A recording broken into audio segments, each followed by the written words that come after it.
I'm Katie Couric in Washington. Tonight, casualties of war. Republicans are swept out of the House. The people have spoken now. Thank heavens the president heard the message. The man running the war is ousted. I have benefited greatly from criticism, and at no time have I suffered a lack thereof. But the president tells America's enemies, do not be joyful. Tells Iraqis, do not be fearful. And tells Americans in uniform, don't be doubtful. It's the night after the election. The voters have spoken, and the changes have begun.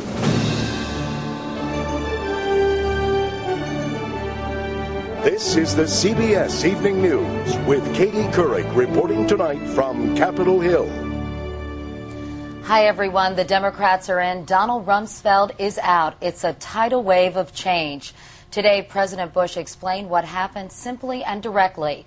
The elections are over, and the Democrats won. They won the House, and they could still take the Senate. It all depends on Virginia, where we still don't know the winner and may not for a while. In the wake of this major political upheaval, the president shocked just about everybody today by announcing the resignation of the Secretary of Defense. For the very latest, here's Jim Axelrod at the White House. President Bush didn't duck the drubbing in yesterday's election. If you look at race by race, it was close. The cumulative effect, however, was not too close. It was a thumping. Mr. Bush met the big loss with a big change. Firing Secretary of Defense Donald Rumsfeld, a highly divisive, polarizing figure, and replacing him with a veteran of his father's administration, Robert Gates. Rumsfeld quoted Churchill. Something to the effect that I have benefited greatly from criticism, and at no time have I suffered a lack thereof. Gates ran the CIA and served on the National Security Council for the first President Bush. He is currently a member of the Iraq Study Group, charged with charting a new course in Iraq. Because our long-term strategic interests and our national and homeland security are at risk, I did not hesitate when the president asked me to return to duty. The move comes after recent guarantees Rumsfeld was welcome until the end of Mr. Bush's term. He is a smart, tough, capable administrator. But today, Mr. Bush completely reversed course, insisting he needed fresh eyes on Iraq, and that Rumsfeld agreed. He likes to call it fresh eyes. He himself understands that Iraq is not working well enough, fast enough. The fresh eyes will look hard at replacing current commanders, General George Casey and General John Abizaid. Rumsfeld was getting powerful advice from trusted military advisors that the U.S. is on the brink of failure in Iraq, and that the Maliki government is incapable of reining in the militias. Today, President Bush was conflicted. Losing the House and possibly the Senate had him extending his hand to Democrats. I understand when campaigns end, and I know when governing begins. And I'm going to work with people of both parties. But in the next breath, he was dug in as ever about the war in Iraq. See, if the goal is success, then we can work together. If the goal is get out now, regardless, then that's going to be hard to work together. A top Republican pollster who works with the White House says the president's timing on Rumsfeld is shocking. The pollster says if this had been done last month or even last week, the Republicans could have kept between 10 and 15 additional House seats. Katie? Jim Axelrod at the White House. Thank you. With this stunning change at the Pentagon, we want to call in our chief Washington correspondent, Bob Schieffer, as well as our chief foreign correspondent, Lara Logan. Bob, let me start with you. Why Robert Gates? Well, that's the interesting part of this here, Katie. This is somebody who's been very, very close to his father for many, many years. We keep hearing all of these stories about how his father is very concerned about what Iraq has come to. The president's father's advisors have been very, very worried about all of this.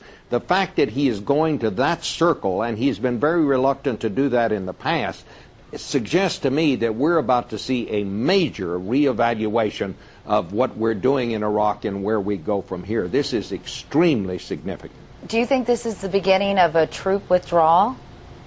I think this is the beginning of an overall reevaluation, and I would be very surprised if it didn't lead to some sort of withdrawal beginning sometime this year. Meanwhile, Lara Logan, what are members of the U.S. military in Iraq saying about this news? Well, Katie, I've been talking to serving commanders and soldiers, and perhaps the most damning reaction that I've heard is that this comes 3 years too late, and that it won't change the reality on the ground for the troops here, because they are on a course of action now as a result of decisions made by Secretary Rumsfeld, and the results of that are plain for everyone to see. Or as one officer put it, there are now no good options for us here. And I also heard repeatedly that Secretary Rumsfeld has a reputation in the military as a man who doesn't like to listen to men in uniform. And they're really hoping that this paves the way for someone who does. But I should also say that there were a number of voices who said it's just not right for Rumsfeld to shoulder all of the blame on his own, when much of the blame should also fall onto America's generals. And they really hope that the top military leaders will also be called to account, Katie. Any reaction by the Iraqi government so far, Lara? Well, the Iraqi Prime Minister's office says that they don't believe this will change America's position in Iraq. But in their words, they said Rumsfeld and the administration have made many, many mistakes here. And despite that, they are pushing the line that they want a closer and better relationship with the U.S. Lara Logan, Bob Schieffer, thank you both. As Lara just reported, Secretary Rumsfeld has been under fire for a long time now from both active and retired military brass, including General John Batiste, who commanded the 1st Infantry Division in Iraq. General, in your view, where did Donald Rumsfeld go wrong? It started back early on with a preconceived notion on warfighting, a misunderstanding of the very basics, a lack of trust and confidence in the military decision-making process. We have a wonderful process to plan, to develop strategies, to figure out what it takes to win. And when you discard all that because you know better, because you know all the answers, because you don't need to include military opinions that are different than yours. Sounds to me that you're saying he was arrogant. Arrogant, dismissive, would have been a great peacetime Secretary of Defense. Perfect. But in wartime, he was the wrong person. Do you think President Bush was loyal to a fault when it came to Donald Rumsfeld? He did offer his resignation, and the president refused. I think Donald Rumsfeld should have stepped down years ago. I think back during the disaster of Abu Ghraib was a perfect point for him to step down. He did offer to resign. And at that point, there was a great transition point, and we could have moved forward. And it is time now to dramatically change what we're doing so we can move forward and be successful. General John Batiste, thank you so much. Thanks, Katie. Others who had been pressing for Donald Rumsfeld's ouster include House Democratic leader Nancy Pelosi, who will soon be Speaker of the House, the first woman to ever hold that position. I spoke to her this afternoon. I asked for her reaction to Rumsfeld's resignation. I think it's good news. It signals maybe a change in attitude on the part of the president. The president is the policymaker. The Secretary of Defense is the implementer. And whatever you think of the policy, everyone agrees that the implementation of that policy has been a failure. Do you think this is the first step to the eventual withdrawal or reduction of U.S. troops in Iraq? I certainly hope so, because our presence there is not making America safer, it's not bringing stability to the region, and we certainly are not honoring our commitment to our troops. And we'll have much more of my interview with the Speaker in waiting later in the broadcast. She'll talk about the Democrats' agenda now that they'll control the House, and her own feelings about cracking what she calls the marble ceiling on Capitol Hill. There is much more CBS News straight ahead. And coming up next, who will control the Senate? The answer is simple: whoever wins in Virginia. But when will we know? A Campaign 06 update when we return.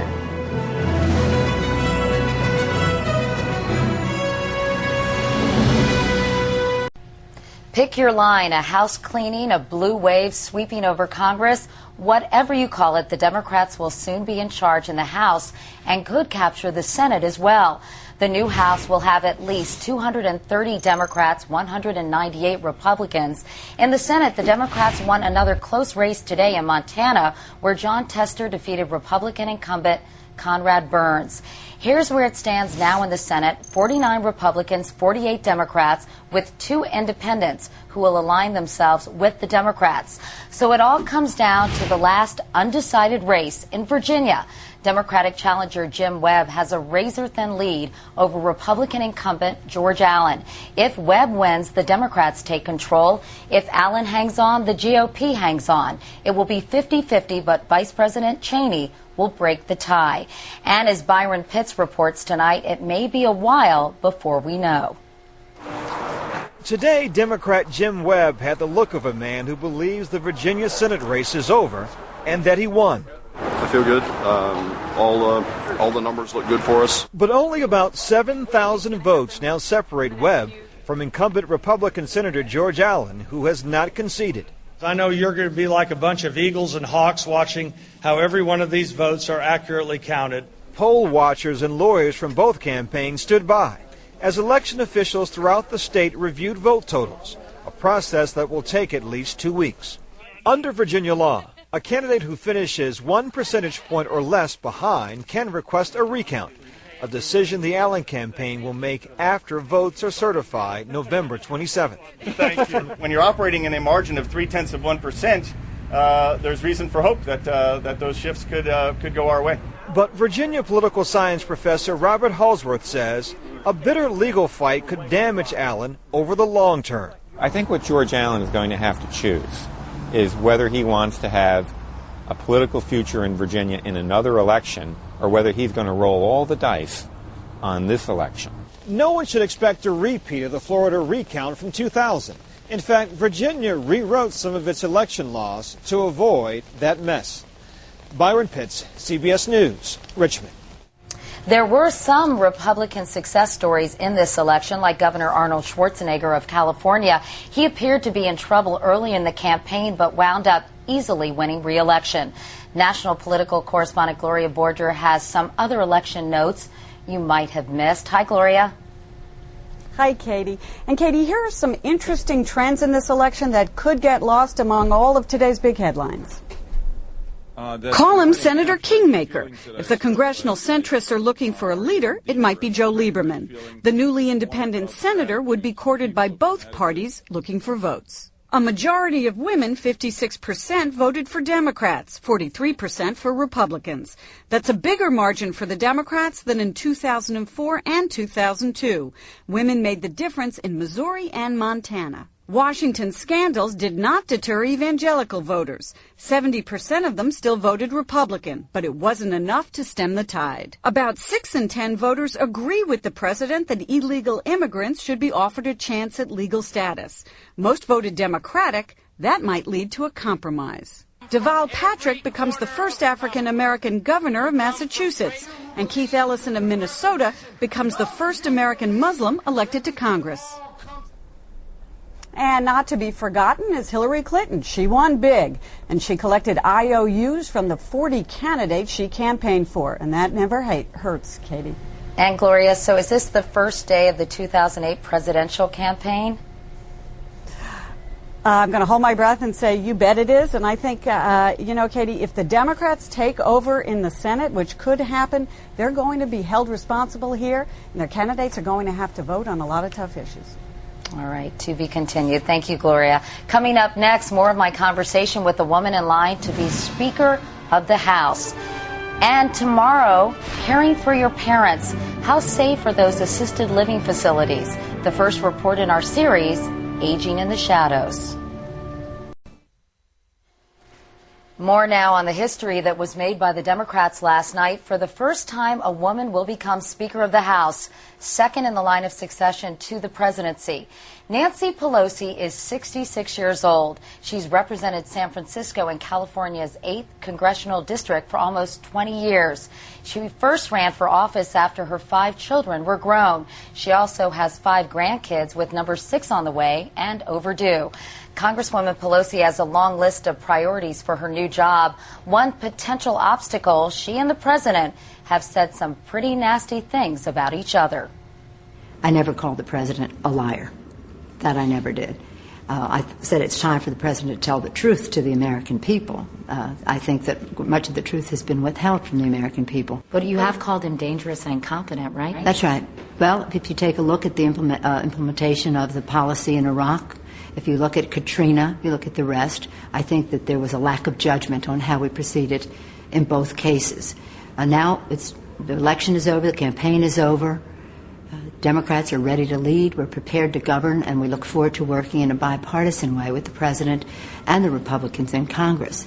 What are you anxious to get going on in a bipartisan way? I know your partisan agenda, but in a bipartisan way. I think we do have to address the issue of immigration. It's a challenge in our country. People want answers, and there is bipartisan, comprehensive reform that we can do working together that I think the President would support, and we shall see when we bring them up. Raising the minimum wage, even the President said today that might be an area that we can come to agreement. The Republicans used two T words, terror and taxes, to tell people the kind of alternative they would get if they voted the Democrats into power. Are you going to raise taxes? Raising taxes would be a last resort. There are plenty of things in this budget that we could remove and substitute better things for. For example, we could roll back the subsidies for big oil and use that money for investment in alternative energy. Investing in education brings more money to the public treasury than any tax incentive you can name. So we can find other ways to support better priorities without heaping mountains of debt. We want to actually have tax cuts for middle-income families in our country. A lot has been made of the fact that you, if elected, and it appears that you will be the first woman Speaker of the House and the highest-ranking woman in the United States government. What does that mean to you? It's pretty exciting, I have to say. I'm just so excited that a Democrat will be Speaker of the House. So you're a Democrat first, a woman second? Well, in terms of the politics, in terms of the change it will make for the American people, yes. But as a woman, I'm very, very thrilled because I carry a special responsibility. I've broken the marble ceiling. This Congress is steeped in tradition and history, and it's very hard for a woman to succeed to the level that I have. And I think it sends a message to all women that if this can happen, anything can happen. With the Democrats soon to be the majority in the House, who will lead the Republican minority? The top Republican, Speaker Dennis Hastert, under fire in the Foley-Page scandal, said today he doesn't want the job. And coming up next, Donald Rumsfeld's final tour of duty at the Pentagon.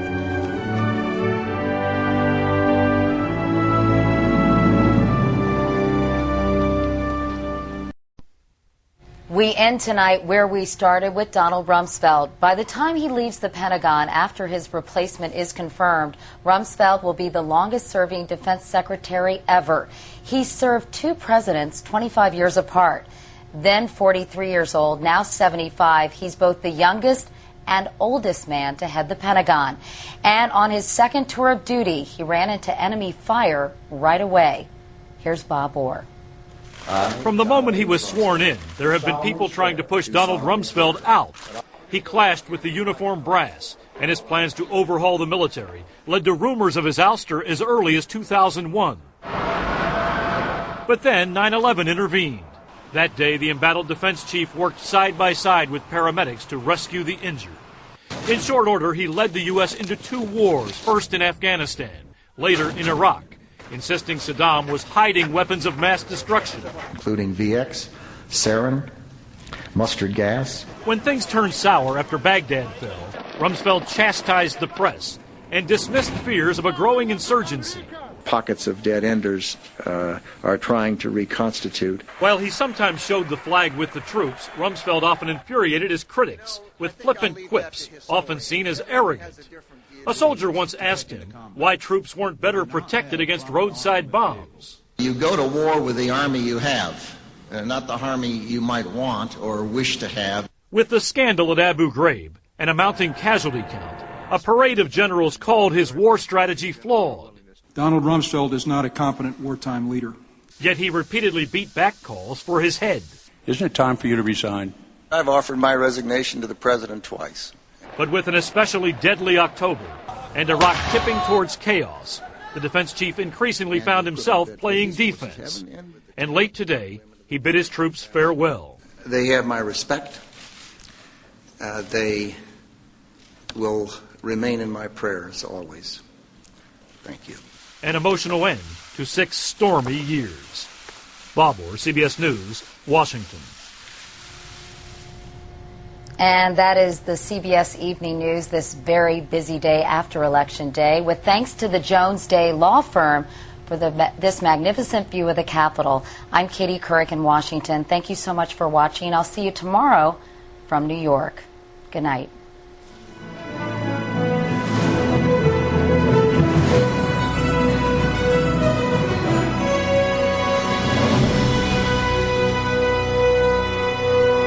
CBS News. See it now, anytime, anywhere.